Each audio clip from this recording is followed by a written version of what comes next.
पहले हमारी दृष्टि होनी चाहिए बच्चों की दिनचर्या पर।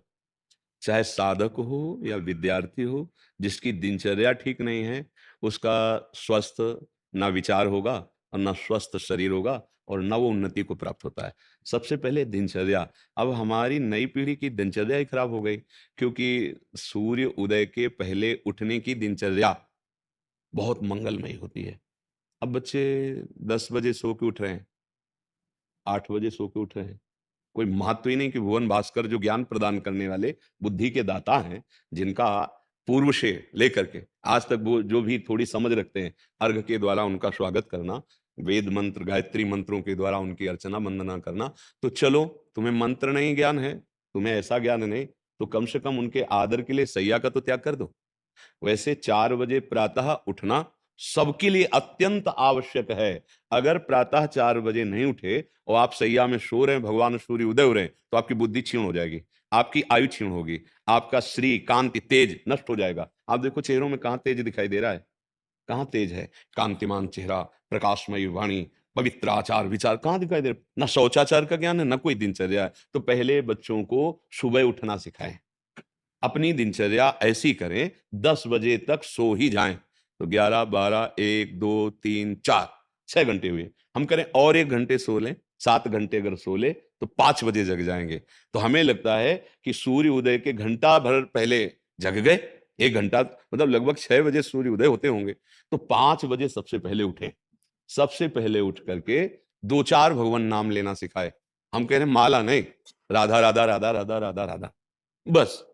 फिर धरती के पैर छुए, फिर उठकर माता पिता के चरणों को स्पर्श करें, जो बुजुर्ग जन है, बड़े जन है, सबके चरणों को प्रणाम करें। फिर जल पिए।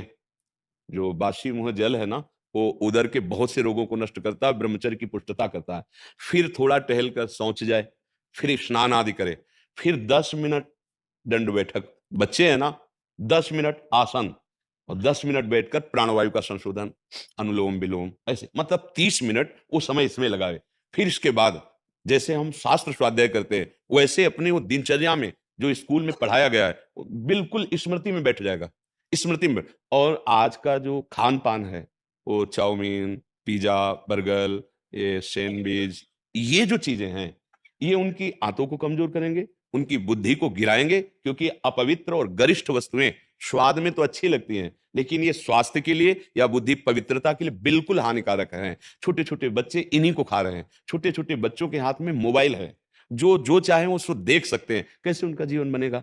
तो ये प्रातः की दिनचर्या करके फिर जब स्कूल जाएं, तो वहां जिसे आप कहते हैं ध्यान, तो बच्चे हैं, वो किसका ध्यान करेंगे? ध्यान तब होता है जब हमारी एकाग्रता कुछ तो समिति हो, कुछ तो हम ध्येय के विषय में जानते हो, ध्येय जिसका हम ध्यान धरने जा रहे हैं उसके विषय में कुछ तो जानकारी हो कि हमें किसका ध्यान रखना है। जब ऐसे करोगे अंदर से पूरी चंचलता चली, ध्यान तो हुआ नहीं ना। हाँ, जैसे हम लोग जब स्कूल में थे तो जाते ही एक प्रार्थना करवाई जाती थी, हे प्रभु आनंद दाता ज्ञान हमको दीजिए, शीघ्र सारे दुर्गुणों को दूर हमसे कीजिए, लीजिए हमको शरण में, हम सदाचारी बने, ब्रह्मचारी धर्म रक्षक वीर व्रतधारी बने। पूरा तो सुबह सुबह अब इसका प्रभाव पड़ता है। प्राय वैसे स्कूलों में अब भी होती होगी, प्रार्थना करवाते हैं। प्रार्थना करवाने के बाद जैसे शनिवार को बच्चों का एंजॉय डे होता है, मनोरंजन के लिए, उस दिन मैंने जैसे चैतन्य महाप्रभु दिया। हाँ, तो बच्चों को नहीं पता था कौन है। हाँ, महापुरुषों के चरित्रों का तब प्रभाव पड़ेगा, पहले हम अपने चरित्र को सुधारें। हम लोगों को चाहिए कि बच्चों के साथ एकांतिक बैठक करें, 10-20 बच्चे, 50 बच्चे जो हैं, अब उनको बताएं कि देखो ये क्रिया करने से तुम्हारा पतन हो जाएगा, उसमें सरमाए नहीं। जैसे डॉक्टर अगर हमारे अंगों को देखकर शर्माएगा तो ऑपरेशन ही नहीं कर पाएगा। वो छोटे बच्चे हैं, वो गलत बच्चों की संगति से, अब आप बहुत बड़े महापुरुष का चरित्र बता रहे हैं, लेकिन बच्चों के संग से वो गंदी हरकतों में जा रहे हैं, वो गंदे व्यसनों में पड़ रहे हैं। पहले उनके चरित्र को हमें देखना होगा। अच्छा देखो, मोबाइल है, अच्छा है, रखो, क्योंकि तुम्हें कोई मान लो जा रहे हो और अगर कोई ऐसा, तो आप अपने घर फोन कर सकते हो, आवश्यक भी है मोबाइल, पर उसमें ये बातें नहीं देखनी चाहिए, ये बातें सुननी चाहिए। उनकी आप पहले दिनचर्या सुधारो। अगर उनकी दिनचर्या नहीं सुधरेगी ना, तो आप महापुरुषों के चरित्र गाएंगे और उनके चरित्र बिगड़ रहे हैं, तो वो बैठेंगे आपके सामने शांत, लेकिन कोई प्रभाव नहीं पड़ेगा। प्रभाव तब पड़ेगा जब हमारे चरित्र सुधरे। छोटे छोटे बच्चों में वो जैसे संक्रामक बीमारी फैल रही है, ऐसे इंद्रिय को बिल्कुल जो छूट दे करके गंदी बातें वो बढ़ रहे हैं, क्योंकि हमारे पास सब तरह के बच्चे हैं, छोटे छोटे बड़े बड़े। तो सबसे जैसे अपने लोगों की एक दृष्टि होती है, एक दृष्टि गई तो पता चल जाएगा आप कितने दिन के ब्रह्मचारी हो, कितने आप कैसे भ्रष्ट आचरण वाले हो, वो दृष्टि में पता चलता है। कुछ ऐसे चिन्ह होते हैं, यौगिक चिन्ह, जैसे पता चल जाता है, बोले हम 20 साल से, तो वो पता चल जाएगा कि तुम गप मार रहे हो कि है ऐसा। तो जैसे 13-14 वर्ष का बालक है, उसकी हालत देखिए कि भाई ऐसा, तो तब वो अपनी हालत वर्णन करता है कि मेरी हालत ये। तो हमारी सबसे प्राथमिकता उसकी दिनचर्या सुधारिए। महापुरुषों के चरित्र तक थोड़ा हृदय, अब वो अपने ही चरित्र से ही ना तो बैठे रहेंगे, पर वो जहां भागेंगे तो अपने चरित्र बिगाड़ने वाले। तो ऐसी उनकी पहचान बताई जाए कि जैसे गलत स्पर्श क्या है, अच्छा स्पर्श क्या है। आपको कोई ऐसे स्पर्श कर रहा है मानो गलत स्पर्श कर रहा है, आपको कोई ऐसी सलाह दे रहा है मानो गलत सलाह दे रहा है। अगर आप ऐसा करते हैं तो आपकी बहुत हानि हो जाएगी, आप भूल भुलैया में फंस जाएंगे, स्मृति चली जाएगी, आपके शरीर में रोग पैदा। भयावह बात की जाए कि अगर ऐसा किया तो ऐसे परेशान। भोजन सुधारा जाए, उनके आचरण सुधारे जाए और उनसे मित्रवत व्यवहार किया जाए। टीचर का मतलब गुरु होता है, गुरु का मतलब माँ होता है। हमारे पास जितने भी लोग आते हैं, उनको हमें प्यार देना माँ की तरह। माँ कैसे? थोड़ी सी गलती भी हो जाए, डांट भी देंगे, लेकिन अपने बच्चे को जैसे हम डांटते हैं वैसे डांटेंगे। उसके साथ व्यवहार ऐसा नहीं करेंगे कि हमारा बच्चा होता उसकी जगह में तुम कैसा व्यवहार करते। पहले अपने से प्रश्न करना चाहिए कि अगर मेरा बच्चा होता और वो हमारे साथ ऐसा व्यवहार करता तो हम कैसे करते। हम प्यार से समझाते, भाई चलो ऐसा। हमको वही दृष्टि रखनी है कि हमारे क्लास में जितने बच्चे हैं, मानो ये मेरे ही बच्चे हैं, उनके साथ ऐसा प्यार का व्यवहार। किसी की गलती में उसको विरोध के द्वारा सुधारा कम जा सकता है, प्यार के द्वारा ज्यादा सुधारा जा सकता है। उसको बार बार प्यार से समझा करके तो उस पर हम विजय पाए। पहले उनकी दिनचर्या ठीक करें।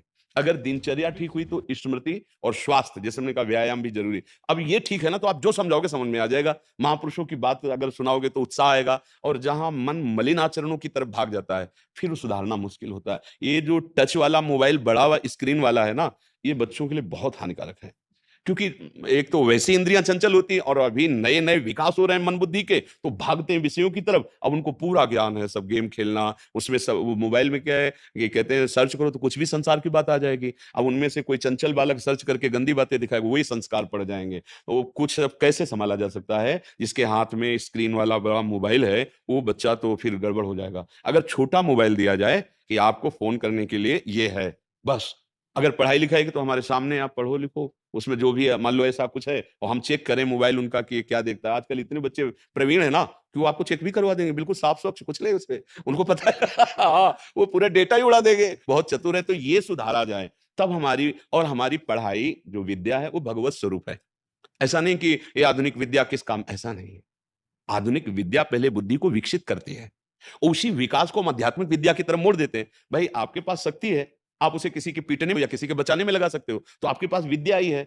आप उसे किसी की चोरी, हिंसा, छल कपट या किसी को बचाने और किसी का समर्थन, समाज सेवा, देशभक्ति, माता पिता की सेवा, इसमें लगा सकते हैं। और आध्यात्मिक विद्या में भी, ब्रह्म प्राप्ति, भगवत प्राप्ति में भी लगा सकते हैं। तो पहले विद्या प्राप्त करने के योग्य बालकों का खान पान, उनकी दिनचर्या, उनका उठना, उनका सोना, उनका संग, इस पर ज्यादा जोर दिया जाए, तभी बात बनेगी। अगर इस पर जोर नहीं दिया जाएगा, हम बात कर रहे हैं ब्रह्म ज्ञान की और वो मतलब स्थिति उनकी गिरती चली जा रही, तो बैठे जरूर रहेंगे, पल्ले कुछ नहीं पड़ेगा। क्योंकि पकड़ने वाली बुद्धि जो है वो गिर चुकी है, वो वासना में गिर चुकी है। इसलिए हम तो बहुत प्रार्थना करते हैं कि माता पिता भी अपनी दिनचर्या ऐसी सावधान रखो कि आपके संस्कार बच्चों के ऊपर पड़ेंगे।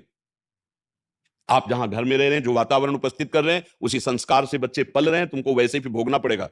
आप उनके पहले गुरु हैं। आपको कुछ बातें ऐसी सावधानी से रखनी है अपने जीवन की, जो उनकी दृष्टि में ना आवे, जो उनकी दृष्टि में आए और उनका पतन करे, ऐसी बहुत सावधान। अब ऐसे ऐसे मूढ़ पुरुष हैं, ले आओ बच्चा, वो बोतल रखी हो, गिलास रखा है, क्या संस्कार डाल रहे हो तुम पिता हो या उसके शत्रु हो? तुम हंसी मजाक ऐसी बातें, और फिर उन बच्चों को तुम चाहते हो कि देशभक्त बन जाएं, वीर बन जाएं और ये दुर्गुण त्यागी बन जाएं। कैसे बन जाएंगे? पहले आप अपना आचरण, यही सबसे बड़ी कमी है। हमें अपने आचरण सुधारने हैं। हमें बच्चों को सुधारने के लिए पहले उनकी दिनचर्या पर ध्यान देनी है। कैसे हमें बैठना है, कैसे हमें बोलना है, कैसी हमारी दिनचर्या होनी चाहिए। फिर उसके बाद विद्या कोई भी पढ़ाओ, उसका प्रभाव पड़ेगा। इसलिए हमारी प्रार्थना है कि बच्चों को हमारी दिनचर्या कैसी होनी चाहिए, इस पर सबको सिखाओ।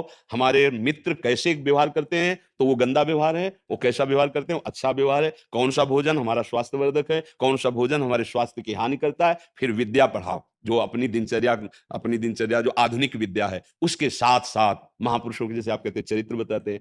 अब ये है कि स्कूल में जैसे अभी किसी ने बताया था एकांतिक में कि वो राम कृष्ण ऐसा कुछ बोला या कुछ ऐसा तो उसको दंडित किया गया। वो नाम कीर्तन या कुछ है, भला कैसे शुद्धि होगी? भगवान के नाम का विरोध टीचर कर रहे हैं। अगर वो मान लो तिलक लगा के गया है, तो सात्विक भाव वाला है ना, तो वो तिलक निषेध कर दो, ये तो मतलब भारत है, यहाँ तो ऐसा तो नहीं है। यहाँ तो बड़े-बड़े चक्रवर्ती सम्राट भी ऐसे हुए जो अपने हाँ, हाँ, तो अब ये क्या आधुनिकता फैल रही कि अगर बच्चा सात्विक भाव करके जाए तो उसे थप्पड़ मार दे, वो नाम कीर्तन या कुछ भागवतिक तो उसको स्कूल से निकाल दे, तो फिर कैसे सुधार होगा? कैसे सुधार होगा? फिर तो गलत बात होगी। तो ये हमको भी सुधार करना है, हमारे बच्चों की दिनचर्या पर ध्यान देनी है। हम हर साधक से कहते हैं तुम्हारी दिनचर्या ही तुम्हारा भगवान है। अगर तुम्हारी दिनचर्या ठीक नहीं है तो सब बेकार है। दिनचर्या अपनी ठीक है और 12 वर्ष तक एक दिनचर्या में चले तो सिद्ध हो जाती है। कोई भी भागवतिक दिनचर्या या दैनिक दिनचर्या तो एक परिपक्वता आ जाती है। अब यहाँ ना सोने का कोई समय है, ना जागने का, ना खाने का, ना कोई दिनचर्या है, तो कैसे कैसे? इसलिए सुधार किया जाए। हमारी तो यही बात समझ में आती है और तो कुछ समझ में आएगा नहीं हमें। बिना अध्यात्म के, बिना जीवन को संयम में लाए, बिना पवित्र आचरण के किसी की उन्नति होने वाली नहीं। ये लौकिक उन्नति समझते हो? गंदे आचरण करके आप कुछ भी बन जाओ, तो जब गिरोगे तब तुम्हें पता चलेगा कहाँ से फेंके गए हो। आप कितने नीचे गिरे हो कि उठने लायक नहीं रहोगे और शरीर तुम्हारा विनाशी थोड़ी छूटेगा। इसके बाद जो दुर्गति होगी फिर जैसे होता है ना कि आप तो ऐसा समझो अधर्म करने वाले बड़ी उन्नति को प्राप्त हो रहे हैं, उन्नति को प्राप्त नहीं हो रहे हैं, ऊंचे चढ़ा के पटके जाएंगे।